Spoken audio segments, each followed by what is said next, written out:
반갑습니다. 오늘은 예레미야 44장, 오늘과 내일에 걸쳐서 말씀을 나누도록 할게요. 24절 말씀 문제가 있습니다. 예레미야가 다시 모든 백성과 모든 유인에게 말하되 애굽 땅에서 사는 모든 유다 사람이여 여호와의 말씀을 들으라.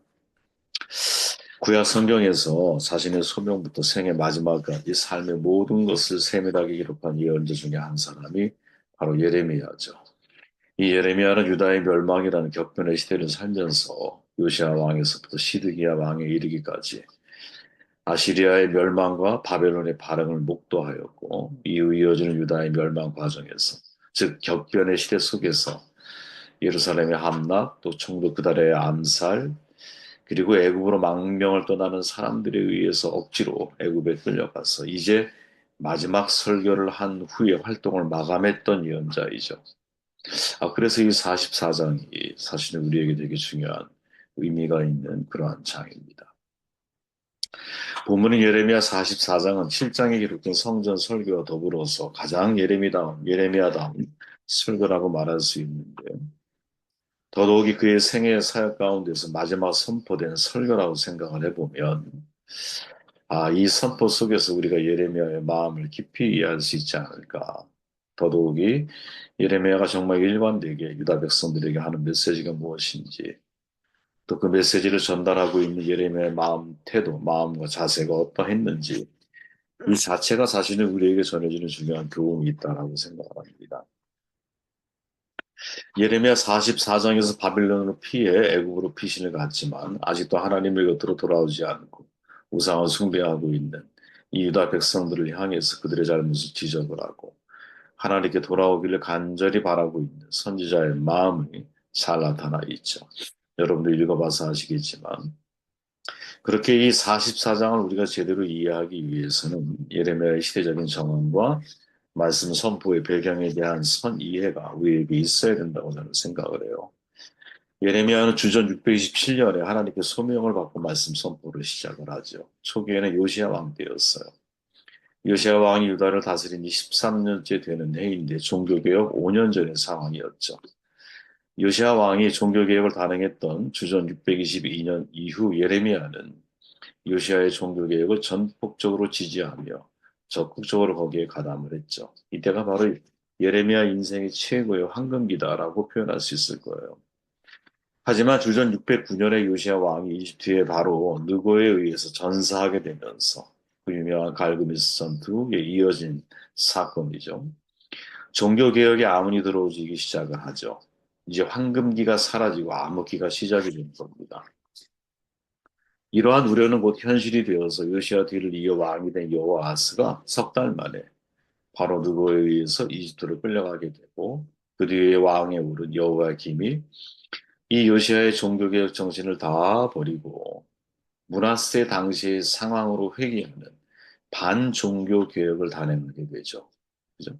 뭐 쉽게 말하면 다시 우상 숭배를 시작하는 일, 하나님이 하지 말라고 명령했던 모든 일들을 다시 뒤따르는 일, 과거의 종교개혁 그 정신을 다 버리고 아시리아의 신의 하늘의 여신 이시타를 향해서 음식을 만드는데 참여하는 일이라든지 흰놈의 아들 골짜기에서 어린이를 희생제물로 바치는 그런 이교도 의식이 다시 부활하게 하는 일들을 바로 이 여호야김 시대에 사실은 시작되었다라는 거죠.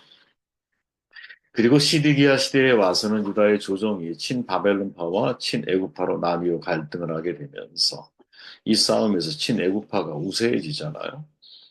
바벨론에 바치는 조공을 중단하게 되자 바벨론의 느부갓네살이 침략을 하게 되죠. 그러면서 멸망하게 되는 거야. 이 상황에서 예레미야는 하나님께서 바벨론을 사용하셔서 지금 유다를 심판하는 것이다라고 선언을 했잖아요. 그래서 바벨론 세력에 대항하는 일체 항모 운동에 대해서 예레미야는 반대 입장이었어. 그러니 당연히 국수주의자들에 의해서 반역처럼 불려 감옥에 투옥되게 되고 그곳에서 유다의 멸망을 맞이하게 돼요. 그게 예레미야 37장의 내용이죠. 유대 왕국이 멸망한 이후에 석방이 되잖아요, 예레미야. 그죠? 이스마엘에 의해서 유다 총독 그다라가 암살당하는 사건을 목격하게 되죠. 그 바벨론의 보복이 두려워서 이집트로 망명하려고 하는 사람들에 의해서 이집트에까지 끌려온 거죠. 지금 43장에서. 그리고 마지막 설교 44장이 시작이 되는 거예요.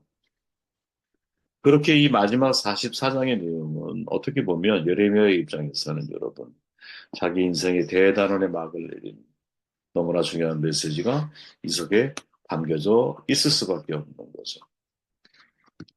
예레미야의 말씀 선포의 배경 중에 가장 중요한 근거가 되는 것이 뭐냐? 그가 아나도 출신의 제사장이라는 사실이거든요. 이거 되게 중요한 거예요, 여러분. 지금으로 얘기하면 변방의 사람이라는 거예요. 주류 사람이 아니에요. 잘 알려진 대로 아나도는 여러분 솔로몬과 아도니아의 왕위 계승 경쟁에서 패배한 제사장들이 유배되었던 장소이거든요. 다윗 왕 말년에 왕위를 계승하잖아. 많은 아들이 있었는데 솔로몬과 아도니아가 마지막 경쟁을 하게 되죠. 누가 유리했느냐? 당연히 아도니아예요. 왜냐하면 솔로몬보다 왕위 계승 서열이 앞서 있었고, 그리고 이 아도니아를 지지했던 세력들이 솔로몬을 지지했던 사람들로 훨씬 더 강력한 사람들로 구성이 되었거든요. 그 당시에 다윗이 예를 들어서 탑이라면 그 옆에 제2의 권력자라고 말할 수 있는 군대장관 요압, 아도니아 편이었잖아요. 그리고 당시에 다윗과 함께 있었던 원래 정통 제사장 가문인 아비아달, 역시 아도니아 편이었거든요. 그래서 초반 대결 구도는 여러분 솔로몬이 불리했어요. 그런데 그때 등장하는 게 누구야? 밧세바. 대단한 여인이죠. 밧세바에 대한 자료는 많지 않지만 그 여인이 결국 다윗의 마음을 바꾸게 되고 다윗이 솔로몬을 지지하게 되면서 상황이 완전히 반전이 된 거야. 당연히 아도니아와 그와 함께했던 그를 지지했던 사람들은 피해의 대가를 치르게 되죠. 이때 아도니아 편에 섰던 아비아달이 선왕과 함께 있었던 이 사람이었기 때문에 죽음을 면하게 돼요. 그리고 추방을 당해. 바로 그 유배지가 아나도신 거예요. 여러분. 예레미야의 고향인 거예요. 그러니까 쉽게 얘기하면 아나도로 쫓겨난 아비아달 계열의 제사장들은 사실은 원래 정통 제사장 가문이었지만 이제는 비주류 제사장 가문으로 밀려난 거죠. 이 이후에 사독 계열의 제사장들이 예루살렘 성전을 중심으로 해서 집례한, 그죠? 그들이 사실은 정통성을 이어받는 가문이 되잖아요. 그렇게 실은 여러분 예레미야 입장에서 놓고 보면 스웨덴 제사장 가문 출신이라고 하는 배경, 이것이 예레미야가 예언할 당시 사회 통념이나 잘못된 종교 관습에 정면으로 대항할 수 있는 힘 있는 메시지를 외치게 되는 중요한 이유 가운데 하나가 되는 거죠. 예레미야 당시 사람들이 가지고 있었던 잘못된 통념이 뭐냐? 다윗 왕조와 예루살렘 성전은 하나님의 약속으로 말미암아 절대로 무너지지 않는다라고 하는 어떻게 보면 철밥통 의식이죠. 이 의식을 가지고 있었어요. 문제는 뭐냐? 다윗 왕조와 예루살렘 성전이 하나님의 약속으로 무너지지 않는다라고 하는 믿음은 좋은 건데 이 믿음을 바탕으로 자기 자신들은 자기 마음대로 인생을 살았다라는 거죠. 자신들은 하나님 말씀에 순종하지 않고 있음에도 불구하고 하나님이 우리에게 약속하셨던 것, 다윗 왕조, 그리고 이 여호와의 이름을 여기에 둘 거야라고 약속했던 예루살렘 성전, 이거는 절대로 이제 철옹성처럼 무너지지 않을 거라고 하는 확신을 가지고 있었다는. 그렇게 스스로는 우상 숭배를 자행하고 있으면서 자기 자신의 잘못에 대해서는 아주 되게 반대하고 오히려 하나님의 책임에 대해서는 더욱더 엄격하게 강조하면서 자신들이 잘못을 자행한다 할지라도 예루살렘은 무너지지 않는다. 하나님은 예루살렘을 지킬 의무가 있다. 그러면서 다윗의 언약을 왜곡하고 맹신하고 있었던 거죠. 이런 시대를 바라보고 있는 게 누구냐면 예레미야인 거야. 좀 전에 말했지만 여러분 비주류로 전락한 제사장 가문이거든요. 아나돗이라고 하는 지역이. 왕위 계승에 실패했기 때문에 그 편에 섰던 지지자들은 당연히 숙청당하지 않은 게 다행인 거죠. 그죠? 바로 거기에 출신이 예레미야인데 이 예레미야가 봤을 때 지금 주류라고 말하고 있는 이 사독 계열의 제사장 가문뿐 아니라 그 기득권, 그 기득권 세력들의 사람들의 태도가 어떤 태도를 가지고 있느냐. 자신의 하나님 말씀에 순종하지 않으면서도 하나님은 우리를 향한 약속을 지키셔야 한다. 예루살렘과 성전은 절대로 무너지지 않는다고 하는 잘못된 확신을 가지고 있었다는 거죠. 그러니까 이러한 잘못된 확신에 대해서 당시 거짓 선지자들은 어떻게 말을 했느냐. 이 백성들의 죄악에 대해서는 침묵을 하고 하나님의 심판의 도구라고 예레미야가 말하고 있는 이 바벨론에 대해서는 무조건 하나님께서 이기게 하신다라고 하는 메시지를 선포하고 있는 거예요. 여러분 이게 사실 우리가 살고 있는 이 시대에도 얼마나 만연하고 있는 모습이 아닐까요? 그죠? 이호준 교수가 그런 말 하지만 세 가지 얘기하잖아요. 소비자로 전락한 소비자 중심의 교회가 된 현대교회를 비판하면서 가슴 아프게 외치는 거죠. 그분도. 첫째가 시대 정신. 이 시대가 자본주의, 원형주의, 물질주의에 물들어 있기 때문에 그죠? 마치 기업이 소비자 중심으로 물건을 제조하고 만들듯이 어떻게 하면 소비자에게 팔 수 있는 물건을 만들 수 있을까 고민하듯이 교회가 그렇게 전락하고 있다. 두 번째가 뭐예요? 지도자들. 지도자들이 바른 분별력을 가지고 이야기하면 좋으련만 이제 현실에 영합하는 거죠. 사람들이 듣고 싶어하는 메시지를 전달하면서 본인이 원하는 필요를 충족시켜 나가는 이 구조가 사라지지 않는 거야. 이 시대도 마찬가지인 거죠, 여러분. 백성들이 잘못하는 거에 대해서 침묵해.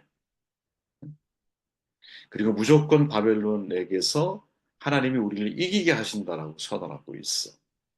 그죠? 백성들의 구미에 맞는 메시지를 선포하고 있는 거짓 선지자들. 그리고 백성들은 이런 선지자들을 강력하게 지지하고 있어. 여러분, 우리 시대가 이런 시대가 아닌가?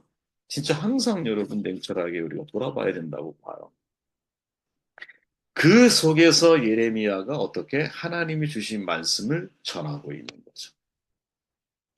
이게 여러분, 이 예레미야 44장에서 우리가 정말로 주목해야 할 지금까지의 내용 중에 어떤 예레미야가 가지고 있는 사역의 태도, 하나님이 내게 주신 말씀을 거짓 선지자들의 거짓 메시지가 난무하고 있고, 창궐하고 있고, 그 메시지를 듣고 있는 백성들은 거짓 선지자들을 아주 열렬하게 지지하고 있는 상황 속에서 혼자 광야에서 외치는 자의 소리가 되고 있는 거죠.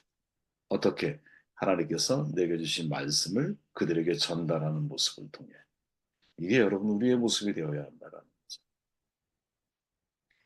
세계적인 구약 성경 해석학의 권위자이죠. 밀토 브루그만이 텍스트가 설교하라라고 하는 책에서 이렇게 말해요. 설교자는 세상이 듣기 원하는 말이 아니라 성경이 말하라고 하는 메시지를 전해야 할 책임이 있다. 여러분 예수님도 마지막 고백을 보며 나는 아버지께서 내게 주신 말씀들을 그들에게 주었사오며 예수님은 자신의 말을 그들에게 주려고 하지 않으셨다라는 거죠. 하나님이 내게 주신 말씀들을 그들에게 주었다라고 말을 해요. 그 결과 어떻게 됐느냐? 그들은 세상에 속한 사람이 아니라 하나님께 속한 사람이 되었다라는 거죠. 여러분, 이 마지막 결론을 우리가 좀 주목할 필요가 있다고 봐요. 내가 하고 싶은 말을 사람들에게 전달해 줄 때는 그들은 세상에 속한 사람으로 남아있을 확률이 높아. 그러나 하나님이 내게 주신 말씀들을 그들에게 줄 때는 그들로 하여금 하나님께 속한 사람이 될 수 있는 길과 기회를 마련해 줄 수 있는 것 아니겠느냐.